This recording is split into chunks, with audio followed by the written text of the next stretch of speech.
সেদিন হঠাৎ শপিং মলে ঢুকেছিলাম। কিছু কিনব এমন না, শুধু হাঁটছিলাম। হঠাৎ সামনে তাকিয়ে বুকটা কেঁপে উঠল। সোহান, তার পাশে তার বউ আর কোলের ছোট্ট বাচ্চা।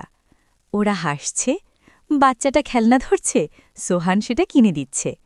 আমি ওকে ডাকিনি, ও আমাকেও দেখেনি, কিন্তু আমার বুকের ভেতর হঠাৎ একটা ঝড় বয়ে গেল।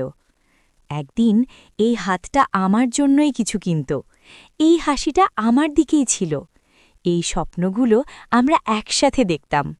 আজ সব কিছু ঠিক আছে, শুধু আমি নেই। ওরা চলে গেল, আমি দাঁড়িয়ে রইলাম।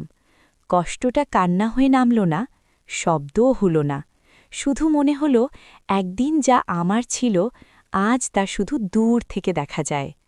কিছু মানুষ হারিয়ে যায় না, শুধু জীবনের জায়গা বদলে ফেলে।